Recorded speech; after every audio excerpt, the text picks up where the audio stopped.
Welcome to our channel a plus mentor. So आज का हमारा टॉपिक है acquisition of Indian citizenship by the process of naturalisation.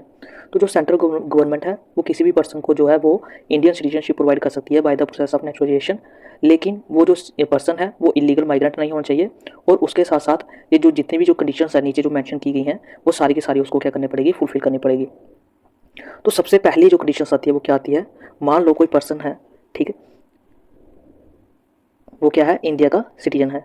ठीक है, कोई पर्सन क्या है, इंडिया का सिटीजन है। अब ये जो पर्सन है वो क्या करना चाहता है, इस ए कंट्री में रहना चाहता है। ठीक है, इस ए कंट्री की जो है सिटीजनशिप जो है वो लेना चाहता है। ठीक है, लेकिन ये जो ए कंट्री है इसमें इसने कोई ऐसा प्रोविज़न नहीं रखा कि इंडिया का जो पर्सन है वो उस कंट्री की, ए कंट्री की जो सिटीजनशिप है वो गेन कर सके। ठीक है, जो इंडियन पर्सन है वो ए कंट्री की जो सिटीजनशिप है, ठीक है, वो नहीं ले सकता bye the process of naturalisation. तो अगर इस कंट्री ने ऐसा प्रोविज़न रखा हुआ है कि इंडियन पर्सन जो है वो ए कंट्री की सिटीजनशिप नहीं ले सकता, तो इंडिया भी क्या कर सकता है, इंडिया उस ए पर्सन के, मान लो ए पर्सन कोई ए कंट्री का कोई सिटीजन है, वो इंडिया की अगर सिटीजनशिप गेन करना चाहता है तो उसको इंडिया की सिटीजनशिप जो है वो नहीं मिलेगी। क्यों नहीं मिलेगी? क्योंकि जो ए कंट्री है उसने प्रोहिबिट किया हुआ है इंडियन पर्सन को उस ए कंट्री की सिटीजनशिप लेने के लिए।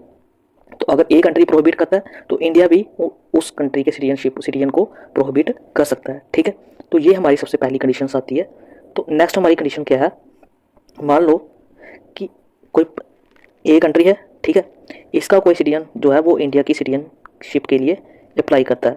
ठीक है, और उसको क्या होता है, इंडिया की सिटीजनशिप जो है वो मिल जाती है। अब जब उसको इंडिया की सिटीजनशिप मिल गई तो उसको अपने देश की जो सिटीजनशिप है वो क्या करनी पड़ेगी, रिनाउंस करनी पड़ेगी। वो सिटीजन, उसको अपने देश की सिटीजनशिप जो है वो छोड़नी पड़ेगी। ठीक है, तो तभी वो क्या कर सकता है, इंडियन सिटीजन जो है वो बन सकता है, इंडिया की सिटीजनशिप जो है वो गेन कर सकता है। तो जो सेकेंड कंडीशन जो है वो क्या आती है कि अगर किसी पर्सन को इंडिया की सिटीजनशिप मिलती है तो उसको अपने देश की जो सिटीजनशिप है वो रिनाउंस करनी पड़ेगी। तो नेक्स्ट हमारी कंडीशन आती है कि कोई पर्सन है, ठीक है, कोई पर्सन है, उसको क्या करना पड़ेगा, जहाँ तो जब वो इंडियन सिटीजनशिप के लिए अप्लाई कर रहा है तो उसको 12 महीने जहाँ तो वो क्या होना चाहिए, इंडिया के अंदर रिसाइड किया होना चाहिए, इंडिया के अंदर रहा होना चाहिए। जहाँ फिर उसने क्या किया होना चाहिए, गवर्नमेंट सर्विस जो है वो प्रोवाइड की होनी चाहिए, इंडियन गवर्नमेंट सर्विस जो है वो प्रोवाइड की होनी चाहिए। ठीक है, उसका पार्ट होना चाहिए इंडियन गवर्नमेंट सर्विस का। ठीक है, तो अगर वो इंडियन गवर्नमेंट सर्विस का पार्ट रहा है, ठीक है, 12 महीने के लिए, तो वो पर्सन भी जो है वो इंडियन सिटीजनशिप के लिए अप्लाई कर सकता है। अगर पर्सन जो है वो 12 महीने के लिए इंडिया में रहा है, ठीक है, वो पर्सन भी जो है वो इंडियन सिटीजनशिप के लिए अप्लाई कर सकता है। या फिर उसने क्या किया है, ठीक है, जहाँ पे जब लिखा हुआ है partly the one and partly the other, तो इसका क्या मतलब हुआ, सोच लो, मान लो ए कंट्री है, वहाँ पे क्या है, इंडिया की एम्बेसी है। ठीक है, इंडिया की क्या है, ए कंट्री में एम्बेसी है। तो ये जो ए कंट्री में जो ए कंट्री का जो पर्सन है, सोच लो, मान लो कोई ए कंट्री का पर्सन है जो कहाँ पे काम करता था, इंडियन एम्बेसी में काम करता था। ठीक है, ए कंट्री का जो सिटीजन है वो कहाँ पे काम करता था, इंडियन एम्बेसी में काम करता था। तो उसको मान लो 7 महीने हो गए इंडिया में, इंडियन एम्बेसी में काम करते हुए। और उसके बाद वो क्या हुआ, 4 महीने उसने 5 महीने कहाँ पे काटे, इंडिया में काटे। ठीक है, इंडिया में रिसाइड किया। टोटल कितने महीने हो गए, 12 मंथ।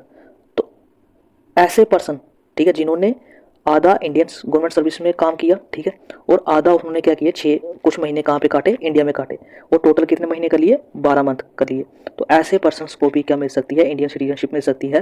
ठीक है, वो अप्लाई कर सकता है इंडियन सिटीजनशिप के लिए और उसको नेचुरलाइजेशन प्रोसेस से जो है वो सिटीजन जो है इंडिया का सिटीजन बन सकता है।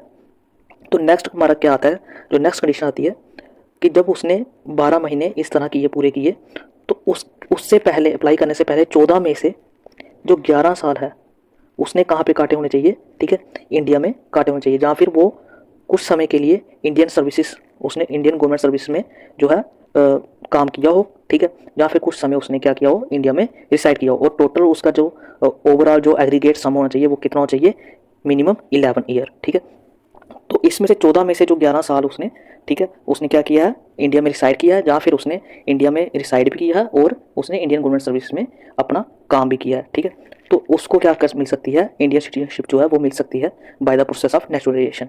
तो नेक्स्ट हमारा क्या आता है कि वो पर्सन, उस पर्सन का क्या होना चाहिए, गुड कैरेक्टर होना चाहिए। ठीक है, तो इसके साथ साथ जो नेक्स्ट हमारी कंडीशन आती है वो क्या आती है कि जो कॉन्स्टिट्यूशन का जो 8th शेड्यूल है वहाँ पे जो लैंग्वेज मेंशन की गई है उसके बारे में उसको क्या होनी चाहिए, नॉलेज होनी चाहिए। ठीक है, उस पर्सन को।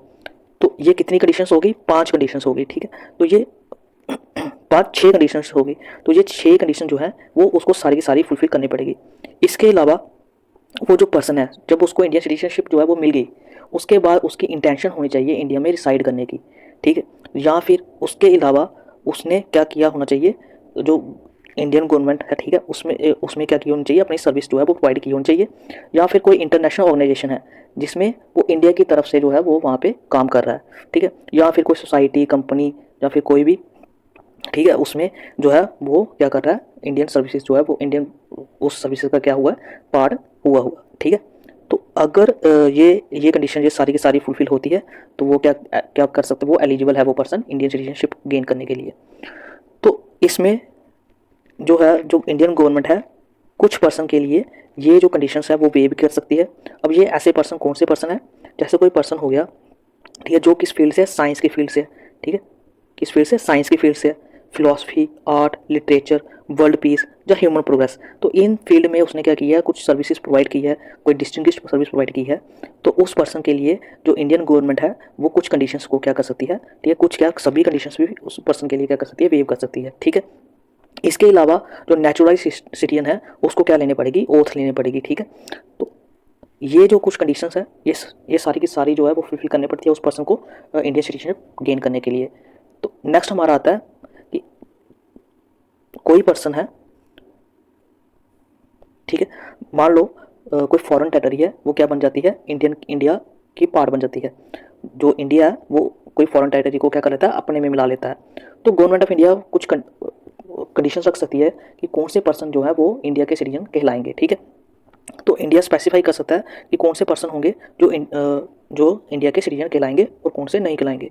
तो जैसे फॉर एग्जांपल जब पौंडीचेरी जो है वो इंडियन टेरिटरी का जब पार्ट बना था, तो इंडिया ने क्या निकाला था, ठीक है, इंडिया ने इशू किया था सिटीजनशिप पौंडीचेरी आर्डर 1962। तो इसके थ्रू क्या हुए थे, जो पौंडीचेरी के जो पौंडीचेरी के जो पर्सन थे वो इंडिया के सिटीजन उनको मिली थी, ठीक है। तो इंडिया के citizen bye incorporation of territory क्या हुआ कि फॉरेन टेरिटरी को इंडिया में मिला लिया गया। तो वैसे भी हम क्या कर सकते हैं, इंडियन सिटीजनशिप जो है वो गेन कर सकते हैं। तो ये जो कुछ आज का लेक्चर जो है वो बस इतना ही। So thanks for watching our lecture.